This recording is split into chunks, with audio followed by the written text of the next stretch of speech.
Hi listeners, this is Lori from Her Half of History. It's March, and in the US that means Women's History Month. I'm celebrating with free to everyone bonus episodes every Monday, all month long. I'm also celebrating with a prize drawing where a listener like you will win some free Her Half of History merch. There are 4 ways to get yourself in the drawing. You can 1. Sign up as a supporter on Patreon, any level. 2. If you're already a Patreon supporter, bump up your current support level. This is cool anyway because if you go all the way to the Her Highness level of support, you get ad-free episodes and bonus episodes all in the same feed on your favorite app. 3. Make a one-time donation. Links to do any of those first 3 options are available on the website, herhalfofhistory.com, and also in the show notes of this episode. The 4th way to get in the drawing is give me a rating or review in your favorite podcast app. This last option doesn't send me any way to contact you, so to get in the drawing, you'll also have to email me a screenshot of it at herhalfofhistory@gmail.com. No matter which option you choose, you'll have my undying gratitude for your support. It really does make a difference as I tell the stories of women in history. Welcome to Her Half of History. My name is Lori. A warmest welcome to Mary, who signed up on Patreon. And speaking of Patreon, the poll for the topic of the next series has officially closed, and the winning topic is the history of girlhood. Many thanks to all who voted. I will be deep in research very soon. If you voted for a different topic, never fear. Those possibilities are still floating around in my brain, and they may reappear in future polls. But for today, the current series is Great Painters, and this is our second to last episode, 10.13, Frida Kahlo, a Mexican painter. Would you describe your life as performance art? Frida's life was. Many a woman has quietly adjusted her birth date to appear younger than she actually is, but Frida adjusted hers because being born in 1907 was boring. Why not be born in 1910? That would make her a child of the revolution. Viva Mexico! Her mother was from Mexico. Her father was an immigrant to Mexico, a Hungarian Jew, and it was probably he who taught Frida to be blunt and abrasive. He was a photographer by trade, but he didn't like photographing people because, he said, he did not like to make beautiful what God had made ugly. He took photos of people anyway, and not always because he needed the money either. Most of the early photos of Frida are by him. At age 6, Frida contracted polio because there was still no vaccine. Unlike millions of others, she was neither killed nor paralyzed, but her right leg was always shorter and thinner than her left, and she experimented with long skirts and even pants, gasp, to hide it. It didn't blunt her ambition, though. She was going to be a doctor, and she was admitted to El Preparatorio, Mexico's most prestigious high school. It was good that Frida liked to be the center of attention because she was one of 35 girls in a student body of 2,000. Just being a girl wasn't enough attention for Frida, so she also joined a group of students known for pranks. In particular, these students targeted the 36-year-old artist Diego Rivera, who had been hired to paint murals on the walls of the school. Frida and her friends soaped the stairs before he would pass by, burst water balloons over his head, and stole his lunch. Now my question is, where was the school administration? Were they out to lunch or what? But Diego had his own method of self-protection.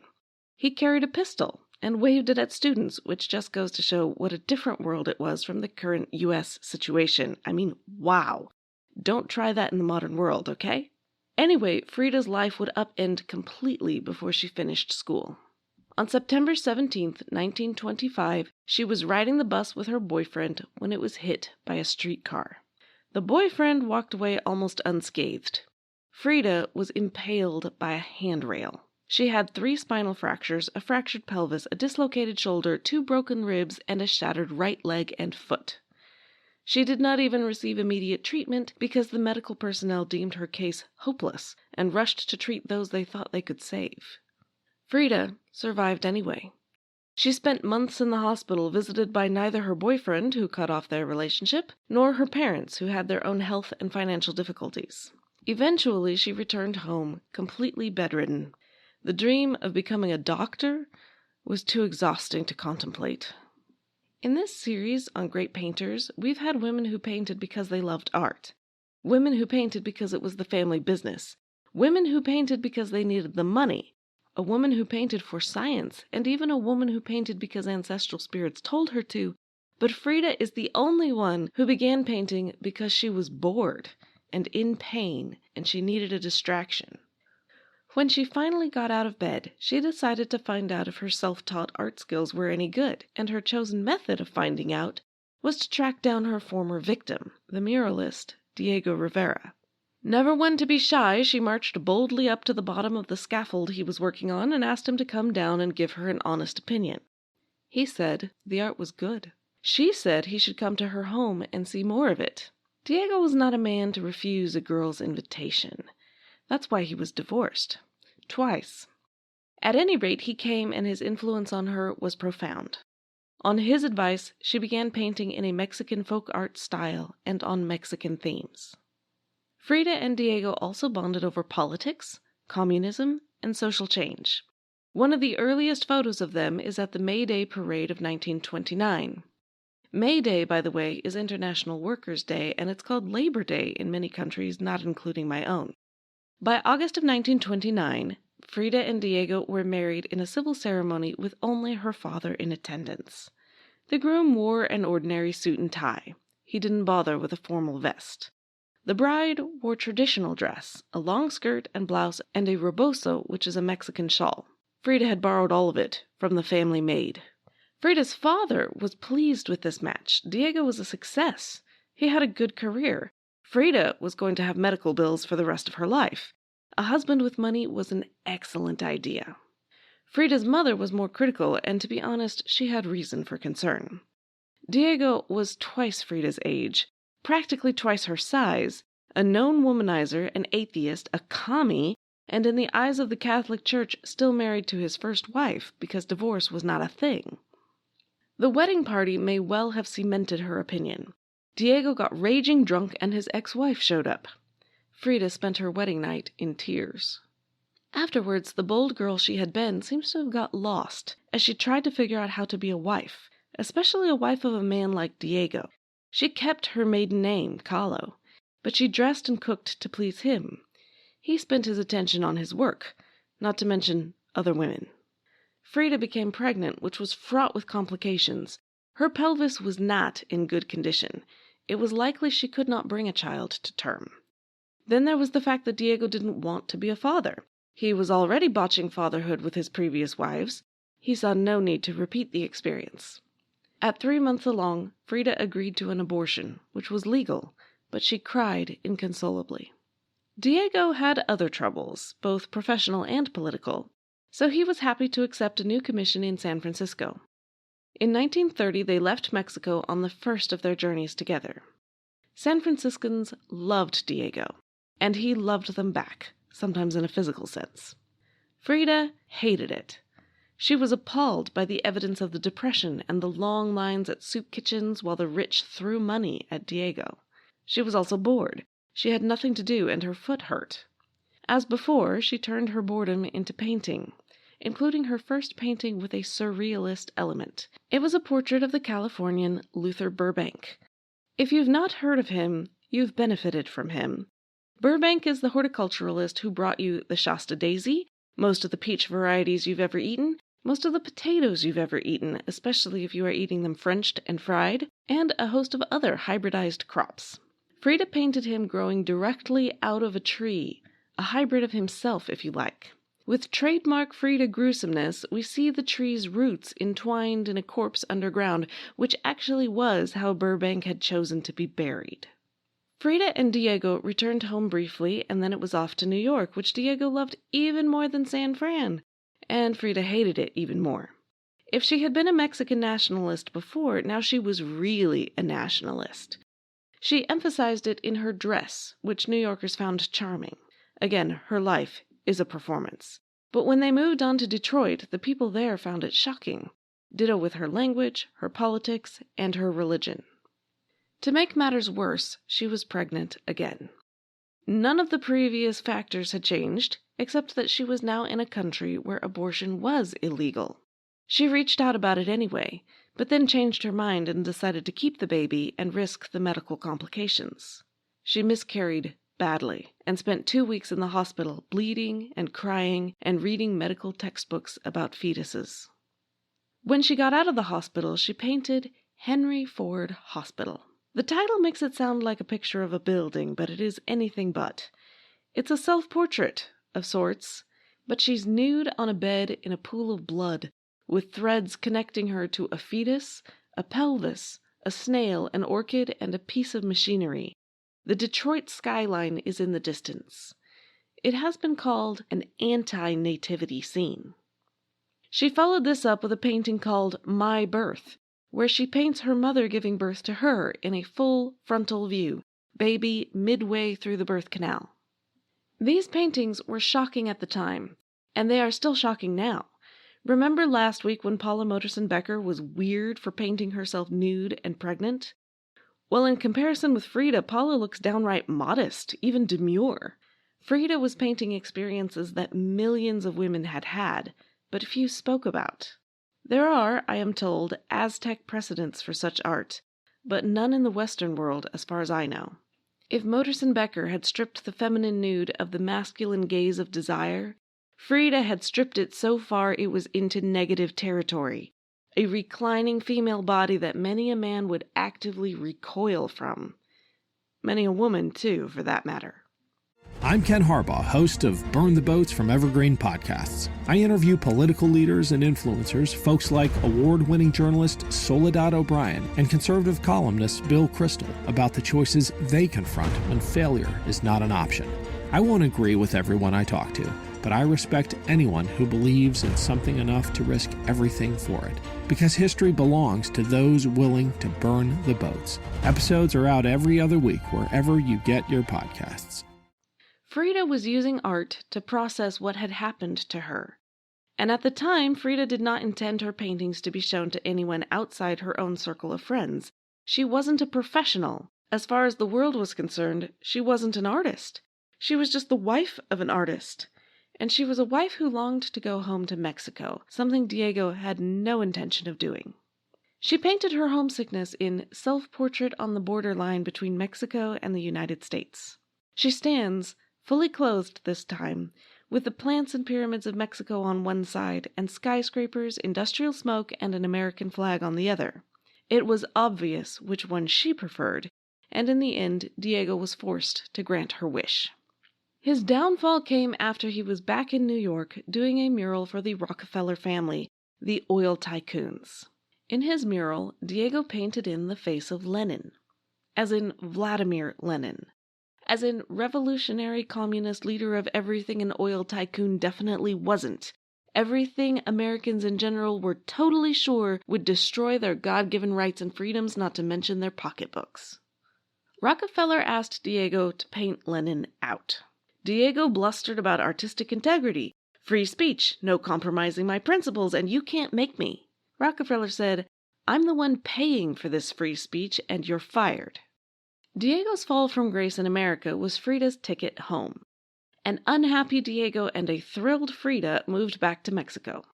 They bought a house, or rather they bought 2 adjoining houses connected by a walkway, the better for Diego to carry on his affairs, which he proceeded to do, including with Frida's sister. In fact, the homecoming let her down badly. She lost another pregnancy, her appendix was removed, and her foot was operated on. One of my sources suggests that every time she began to worry she was losing Diego to another woman, her health worsened, whether because she truly did have a physical reaction to this, or because she insisted on unnecessary treatment as a means of getting his attention. This time, she considered divorce. But she had the age-old problem for women in unhappy marriages. He had all the money. Eventually, they patched it up by agreeing to have an open marriage, which it definitely already was on his side and may have been on hers. She became a brilliant, glittering hostess for artists and writers with bright costumes, and she had many affairs with both men and women. If that sounds like a great life to you, let me just add that she was drinking heavily, and she had still not sold any paintings. In 1937, Frida and Diego welcomed their most famous guest, Leon Trotsky, the revolutionary Marxist who had opposed Joseph Stalin and lost. Stalin was not in the mood to give up kicking a man just because he was lying on the ground, and Trotsky was perpetually at risk of assassination. Additional security had to be installed on the house.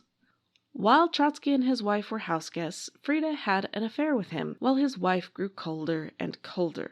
One gets the sense that despite the pain Frida had felt at Diego's many infidelities, it never occurred to her not to inflict the same on another woman. Diego was an abysmal husband in many ways, but one thing he was good at was championing her art. On his advice, Frida finally exhibited her work, extremely private scenes and all.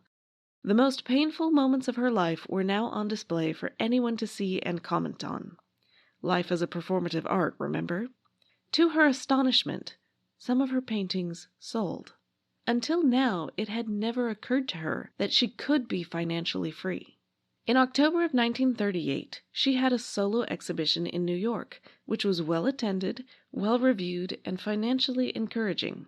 To everyone who asked about her relationship with Diego, she gave a different story, because she enjoyed seeing people's reactions. From New York, she went to Paris, which didn't go as well. The French in 1938 were not especially interested in looking at art. They were busy looking nervously over the backyard fence at Germany. But still, there was plenty to be proud of. The Louvre Museum bought one of her paintings. Take that, Diego. When she got home, she and Diego divorced. Why now? With so much water under the bridge? Well, it's not clear. Diego said it was a divorce of legal convenience. Whatever that means, they got along just fine. Frida said they did not get along, and it was personal. He said divorce was the best thing that ever happened to Frida's art because she became more prolific. She said she was miserable and suicidal. She wrote that there is nobody in the world who has suffered as much as I do, which is possibly just a little exaggeration, but there is no doubt that she was living a very hard life. As always, she did not shy away from difficult topics, and she painted her grief multiple times. On the day her divorce was finalized, she completed The Two Fridas, in which she is on the canvas twice, once in Victorian dress, once in traditional Tehuana dress. An anatomical heart is visible on both figures with veins that connect and then bleed directly onto her dress. With her usual lack of consistency, she explained this in multiple ways. One Frida was the one Diego loved, and the other he did not. Or that this dual portrait was somehow a representation of solitude. Or that it was Mexico, both indigenous and European, both bleeding. She now needed to make money, and one of her friends gave her advice on how to be marketable. He said she shouldn't paint such gloomy and personal things like pelvises, hearts, etc. Frida did not take this well. What does he want me to paint? Angels and seraphim playing the violin? She either didn't know or didn't care that a lot of artists had made a very good living by painting angels and seraphim, and that was her friend's point. Frida never claimed the label of surrealist, but she is the epitome of the movement to some. There are technical definitions of surrealism, but she defined surrealism as the magical surprise of finding a lion in a wardrobe where one is sure of finding shirts. One thing is sure, there are a lot of magical surprises in her paintings. Even the ones that don't have obvious magical realism are not a direct reflection of reality. For example, she usually painted herself with the famous unibrow. I've looked at many photos of her, and I can confirm that she did not, in fact, have a unibrow. She just chose to portray herself that way. Despite the divorce, she was still in contact with Diego. She still managed his household, in fact, and told a friend that Diego had divorced her because I always want to have his papers and other things in order, and he likes them in disorder. As usual, when things were rough with Diego, her health deteriorated, and the doctor's advice did nothing to ease her pain. Diego brought her to San Francisco to consult a doctor there, and he recommended a novel treatment: no more alcohol, and remarriage. Diego was revolting in many ways, but she needed him. Diego gamely agreed. Frida was not so sure. She considered his proposal while on a 1-month fling with another woman. Eventually, she said yes. Back in Mexico, they didn't even try to live together. She lived in her family home. Diego came around for meals, some of the time. She transformed the house itself into living art, plants and animals and traditional Mexican straw mats and papier-mâché figures. She taught students there, which she found awkward since she herself had never had an art class. She began a diary, which has as much art in it as it does words. She painted more self-portraits. One of them was The Broken Column, which has her torso split open to display a broken classical architectural column for a spine, a depiction of her increasing back pain. In the late 40s and early 50s, she grew increasingly weak and had more and more operations. In 1953, she had her first solo exhibition in Mexico. She arrived by ambulance and was carried in on a stretcher and was placed on a bed in the center of the gallery. A few months later, her right leg was amputated. In her diary, she depicted herself as the winged victory of Samothrace, which she had probably seen in the Louvre on her trip to Paris. "Feet," she wrote, "what do I need them for, if I have wings to fly?" But despite her brave words, she felt she was losing the battle of life. The last passage in her diary reads, "I hope the exit is joyful, and I hope never to return." She died a few days later, after insisting on attending a protest rally against her doctor's advice. She was 47 years old, though she only claimed 44. Officially, her death was natural. Some have speculated it was suicide. At the time, only people who hung out with artists knew who she was, and most of those still knew her as the wife of Diego Rivera. But her fame would soon outstrip his. Museums, books, and documentaries abounded. She got major promotion by the feminists, the Chicanos, the disabled, the LGBT. All of them saw her as a sort of secular saint, a martyr to the cause of achievement despite suffering and persecution. Since she had done much of the mythologizing herself, they were only following her lead. She gained a cult status compared with the likes of Elvis and Marilyn Monroe, quite a feat for someone who never made a movie or a hit album and whose art is actually quite hard to look at. The word ugly comes to mind, but it's not so much that her 200-ish paintings are ugly as that she chose to paint the ugly things of life. Her father had not wanted to make ugly people beautiful. Frida just went ahead and painted them ugly. In the words of one reviewer, pain was her visual vocabulary. Some people resonate with that. Madonna bought the painting My Birth and told the press that anyone who didn't like it was off her friend list, which is just one of the many reasons that I'm not friends with Madonna. Yeah, sorry. I find Frida historically interesting, but I don't need to own My Birth, even if I could afford it, which I can't. Frida's devotees have even inspired whole new words like Fridamania, Fridolatry, and Kahloism. They've also sold an incredible number of magnets, mugs, tote bags, keyrings, coasters, posters, throw pillows, phone cases, sticky notes, socks, candles, blankets, clocks, hand towels, even a Frida-inspired rubber ducky. No doubt she would be astonished at the sheer volume of tacky trinkets her work has inspired. But then, she never shied away from the limelight, and I suspect she would have been delighted. My major source for today is Suzanne Barbizot's Frida Kahlo at Home. You can see all the other sources plus a transcript and pictures at the website herhalfofhistory.com. You can tell me in the comments whether you are a Fridolatrist. Follow me on Twitter at her_half or on Facebook and Instagram and Patreon as Her Half of History. Leave me a rating, a review, or a comment, or tell a friend. Enormous thanks to those of you who already have. That's how the show grows. Next week is the last episode of this series. I will finish out with the great Georgia O'Keeffe. Thanks.